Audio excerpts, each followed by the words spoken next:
is, I think, talking about sexual morality and just a lifestyle, I think. And then, by the way, going to immoral places. And there's a whole ministry. What is it?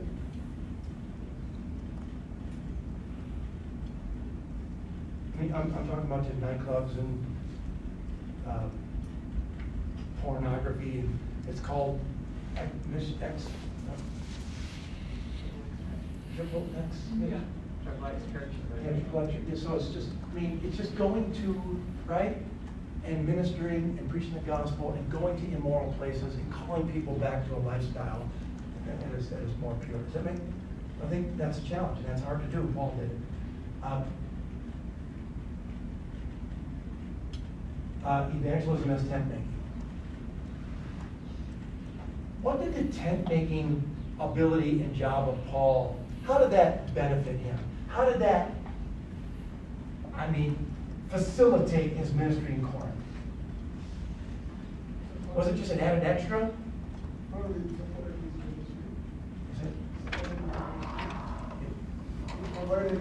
Oh, it provided him. Okay, so he had money. He got a job, right? He can maybe go to Apr13 once in a while. And then lives for free. No, that's true. I'm just kidding, right?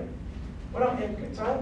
I think it also proved that he wasn't a grifter. He's preaching the gospel for the sake of the gospel, not to enrich his own life financially. I think so. I think he brought him credibility in the streets, in the marketplace, right? It brought him some street cred. I mean, that's pretty cool when pastors have street cred, isn't it? Because sometimes it's like, y'all hang out in ivory towers and libraries, and you're so disconnected from our life. I mean, one of my best ministry preparation experiences was not in seminary.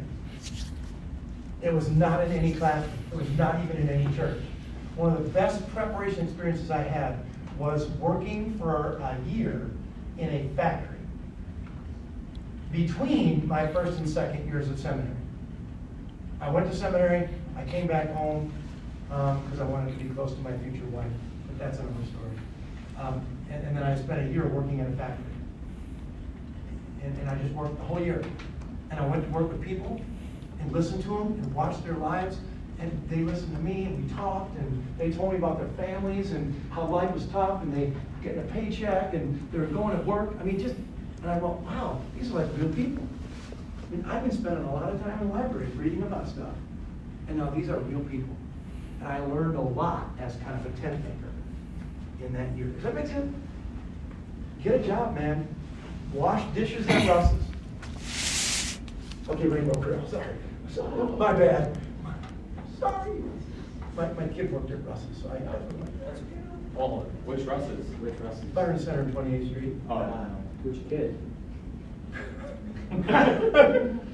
Third son. He was a cook. He used to bring chicken and burgers home because people would, they would send them back and wouldn't like it. Do they do it, girl? They get food and they said, I don't like it, it's overcooked, it's undercooked, it's not right. And so there he sits with a big old plate of chicken. Oh, we don't make that many mistakes. Grill. Anyway, my point is, you know what? Lean into your jobs, everybody. And I know it looks like you're going, man, my job, it stinks. I'm working at Applebee's. All I'm doing is delivering stuff. I mean, this is a waste of time until I want to do my real thing for Jesus. I'm telling you, that is preparation for Jesus. Are you with me? Watch those kids, deliver those boxes, stack those shelves, sweep those floors, bust those tables, cook that food, and it's all preparation for a job. Right? And Paul had street cred, so that when he got out there, he could talk about stuff, right? Hey, I know about the marketplace. Yeah, I know how to market tents and business. Oh, you do? That's pretty cool. Yeah, and I'm doing it all for Jesus. Oh, tell me more. Okay, you got it. Evangelism as responsibility. Remember, warning, a solemn warning. Responsibility, testifying. Remember Ezekiel? If you don't say anything, the blood is on your head. Remember that in Ezekiel? That's a passage that always scares the dickens out of me. That Ezekiel 3:1. You know what I'm talking about, everybody? If you don't say anything, then the people are going to die. And the blood's going to be on your head. And that always, as a pastor, scares me to death. It's like, yikes. I better say something. I better say something. I can't just sit on my hands till Jesus comes back. And it raises the bar, doesn't it? Well, come on, you guys. I know it's the last week, but it raises the bar. And evangelism with God's encouragement. I know it's hard, it's discouraging, and I know you're 18, 20, 22 years old, and some of you are sitting here going, man, I love Jesus and I want to serve him, but I have no idea where I'm going. And I'm scared to death about what's next. Yes, you are. I can see it on your face. Ken? Not on you, but personally. Well, I just did. But I was scared to death at 22 years old, too. Scared witless. I mean, I shouldn't say that. Scared. In my mind. I was scared. I was a 22-year-old kid who just graduated from college. And I drove all by myself in my car from Grand Rapids to Pasadena, California to go to seminary. And I didn't know anybody when I got to campus. And I met Priscilla on the first day, who gave me a place to live. Or they at least pointed me to a landlord who I could contact and ask if I could live there. And it was like, thank you, Lord. I got a place to live now on my first day. The people accepted me. I drove in my car all the way across the country, wondering what in the world was going on. And I didn't know what to do. And God encouraged me along the way. He didn't put any notes under my pillow. I didn't get a vision like Paul. But I got promptings to say, you're on the right track. Keep going. Here's some people. Here's some experiences. Here's some stuff. Keep going. And God, you just got to keep putting one foot in front of the other, everybody. And do like Paul. And that's, okay, sorry, this is my end of the year talk.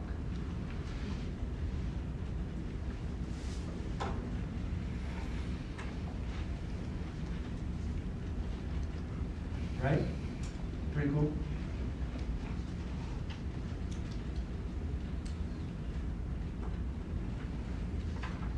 Oh, what's this? The vow, right? And then Paul made a vow, all right, and he's going to go back. He's going to go stop in Ephesus for a little while. Then he's going to go, and he was going to, then he, wasn't that the rest of it? Oh, no. Wait, are we talking about the vow? Yeah, I guess. Does that have anything to do with the Nazarite The vow? significance of vow, yeah. It Yeah, does? because Paul does get to Jerusalem. Remember, what's the first thing he does? We're skipping this part next. He goes to the temple. This is what gets him in trouble. He goes to the temple, and apparently, the Jews think he brings Gentiles into the court of the Israelites. So no. He goes to the temple and fulfills his vow. He gets his hair cut and completes his vow. A Nazarite vow is something that you can take for a season, right, in your life, and you can do that, and then you just, you at the end of it, I've had people. No, I've had people who have in my past who have gone on my Israel trip in the past for the whole year before, as they prepared. They grew a beard. This is a gentleman, obviously. Grew a beard, and grew a beard. And then when we got to Jerusalem at the end of the trip, we went to the top of the roof of the hotel in Jerusalem and shaved his beard off. And just like, I prepared for this for the whole last year. My heart, my soul, my body, and now I've done it, and I want to complete my vow. And so what do we even make of vows? Are they just silly things? Oh, that's basically what I was going to ask. What's the significance of the vow? Well, let's try John Calvin on for Oh, size. that sounds good. Vows are a valuable tool for personal spiritual discipline. Handled discerningly and with imagination, vows could be a God-given resource to strengthen resolve and enable one to rise above immediate circumstances and to restore continuity to our lives, fractured by the pressures of a disorienting world. That's pretty good. So he says there's something, you gotta be careful with vows, right? Because vows are like these, you gotta be careful with that. It's not magic, it's not, but I think Calvin would say, and I would agree, that there are seasons in life when we want to walk through a season and we want to be intentional about it. I mean, this I think maybe is the logic and the reasoning behind a season like Lent, which we just got through, by the way, Lent, and how historically Christians have observed the season of Lent by fasting, with prayer, and with acts of kindness. And so still today, the church, many churches, observe a season of Lent. We did in our little community and talked about it.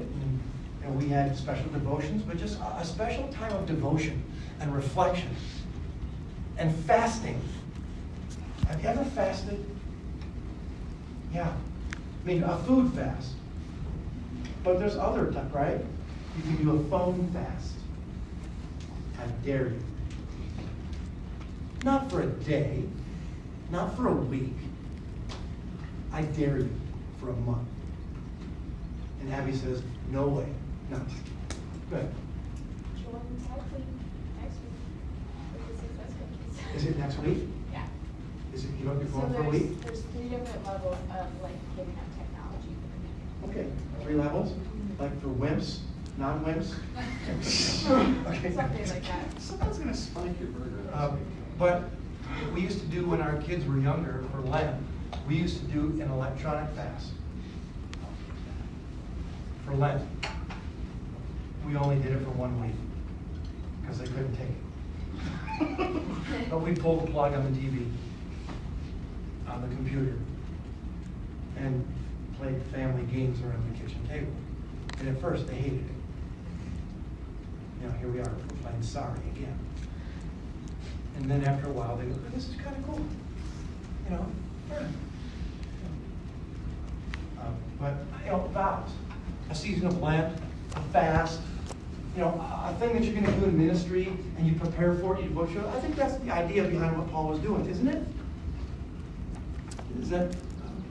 Yeah, I guess I would be more curious, like even John Calvin's is a little bit just like general. Like it's very general, like vows in general are great for spiritual discipline. But I guess I would be curious to know, is there specific significance to Paul's vow? That's what I think it was a Nazarite vow. the Nazarite vow. I think that's what What's the significance of a Nazarite vow? that. Oh, you remember Samson Yes. took a Nazarite vow for his whole life because he was going to be given over to God in ministry, right? And so I think Paul was doing that in the Jewish tradition, but he wasn't doing it for a lifetime, but he was doing it for this season of the second missionary journey, where he was going to take a Nazarite vow and devote himself to the ministry of planting churches in Greece and Turkey. I think. It could be. I think in Romans 14, when he talks about like case of conscience with weaker brothers, he says like, if drinking wine, for example, causes your brother to stumble, don't you dare do it. And because he was in Corinth, which was a pretty, where licentiousness, immorality, that kind of stuff, he might have taken the Nazarite vow, because one of the parts of it is like not drinking wine. So it's like, you can do it, you have Christian liberty to do it, but I myself, set an example, will not do it while I'm here. I don't know, maybe just something like that, because 1 Corinthians 9, he says he beats his body into submission. So he's like, I'm just going to abstain wholesale so that I can be a godly example for the church. There's no doubt we need focusing and reorienting in a disorienting world. And we need spiritual disciplines. And so if the spiritual disciplines are like vows, practicing silence, practicing simplicity. Do you know the spiritual disciplines? Practicing silence or simplicity or something like that. I don't know. I think it could be valuable if used discerningly and imaginatively. So when he landed at Caesarea, he goes up to Jerusalem. So he comes and he lands at Caesarea. In the second journey, he goes to Jerusalem, which is right there. And then he goes back to the mother church in Syria, Antioch. End of second journey. A year and a half in Corinth. That make sense? So that's what he did.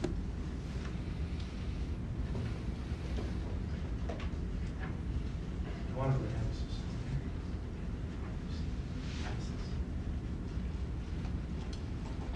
Are we done? We are. We're like, we're out of gas. Or else they're gonna be. All right, buddy, I guess, I'm sorry, we need to have emphasis and the Ephesian elders on Monday, all in one day. So, thanks for coming.